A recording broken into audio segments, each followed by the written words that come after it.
everyone and welcome back to BioBlinkers. In today's video, I'll be discussing about the DNA fingerprinting. So, in a human genome, the large portion is occupied by the repetitive DNA. So, if I write a DNA sequence, in this sequence you can see that TTAGGG is written 2 times. So, it is a repetitive sequence. So, whenever you observe a multiple copies of a particular sequence in a DNA, that particular sequence is known as the repetitive sequence. Generally, in a DNA, 2 types of repeats are observed. One is a tandem repeats and second is the interspersed repeats. Tandem repeats means the repeats are one after the other, or I can say that the repeats are continuous. Whereas in interspersed repeats, there is some gap is present between the repeats and the repeats are not continuous. Example of tandem repeats are satellite DNA, microsatellite and mini-satellite. Example of interspersed repeats is transposome. Now let's begin with the satellite DNA.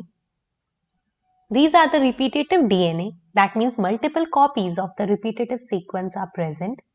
It's a non-coding sequence, it does not code for any protein. And third and most important point, that it is present in heterochromatin region. A DNA has two regions, heterochromatin and euchromatin. Heterochromatin is transcriptionally inactive region, whereas euchromatin is transcriptionally active region.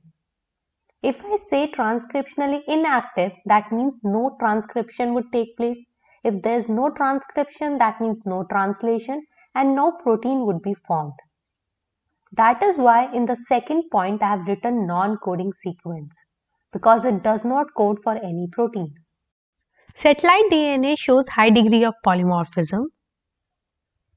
Satellite DNA has also been classified into certain categories by using certain criteria, which includes base composition, length of segment and number of repetitive units. By using these criteria, the satellite DNA has been classified into mini-satellites and microsatellites. Mini-satellite, also known as VNTR, the variable number of tandem repeats. Now let's discuss the VNTR in detail. I have taken two examples, individual A and individual B. Humans, they have 46 chromosomes and the humans, they have diploid genome, that means they have two sets of chromosome, the paternal chromosome and the maternal chromosome. Right? So same case you will observe in individual B also, that in the chromosome 2 they will have the maternal chromosome and the paternal chromosome.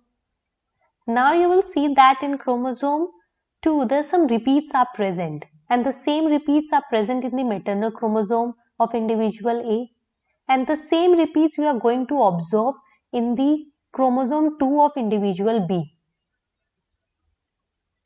Now the repeats are same in both the individual. The position where the repeats are starting is also same in both the individual.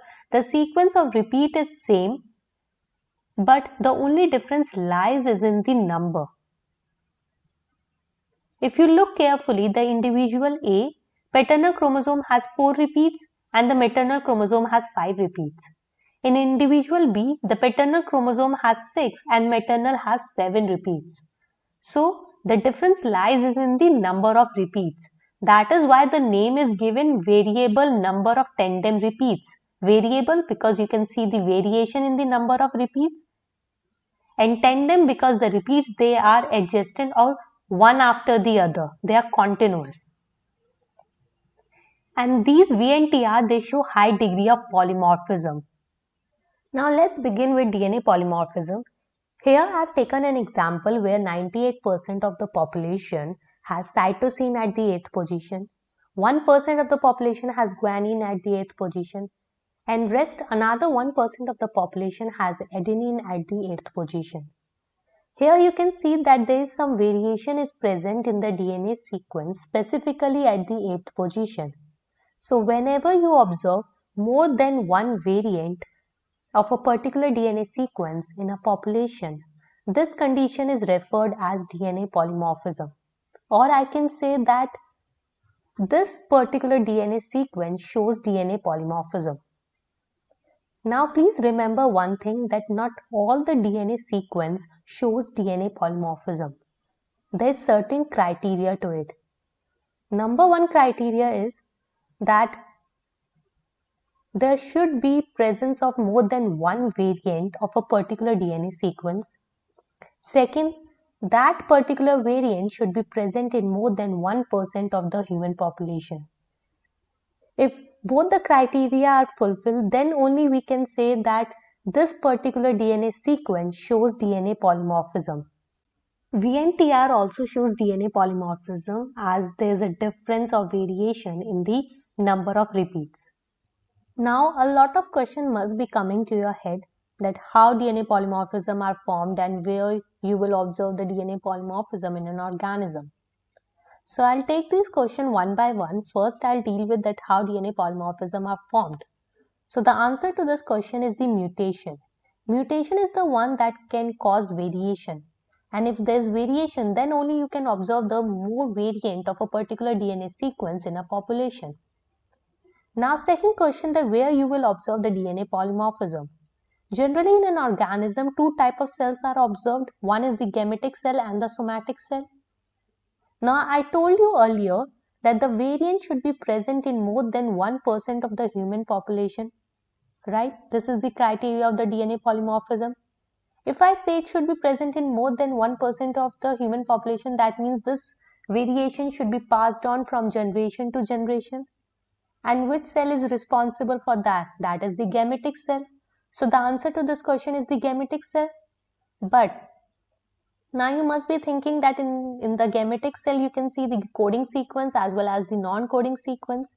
Now remember one thing, that the DNA polymorphism should not impact the reproductive ability of an individual. Let's say if the mutation occurs in the coding sequence of the gametic cell, then it will form a protein, right? Because the coding sequence codes for the protein, so it will give rise to a protein. And because of the mutation, that protein would be, let's say it's a different protein or it's lethal for the organism, so it will affect the reproductive ability as well as the survival rate of the organism. But if the mutation occurs in the non-coding sequence of the gametic cell, in that case, it won't affect the reproductive ability of the organism and it won't affect the survival rate of the organism as well, because the non-coding sequence does not code for protein. Even if the mutation occurs, it won't affect the individual at all. So the DNA polymorphism you will observe in the non-coding sequence of the gametic cell. Now, last but not the least, let's discuss the DNA fingerprinting technique.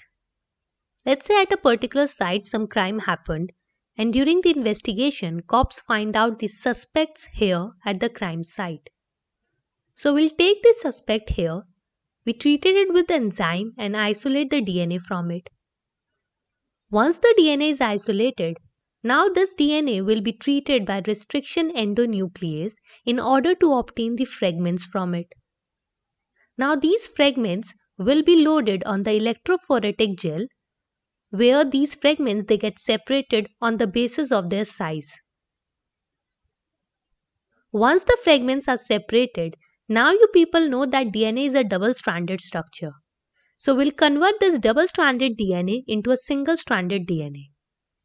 Once the DNA is converted to single-stranded, now the nitrocellulose membrane will be placed over the electrophoretic gel, so that the single-stranded DNA can transfer from the electrophoretic gel to the nitrocellulose membrane.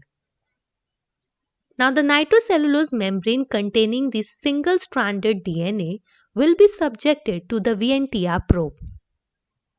Now let me explain it to you what is this VNTR probe.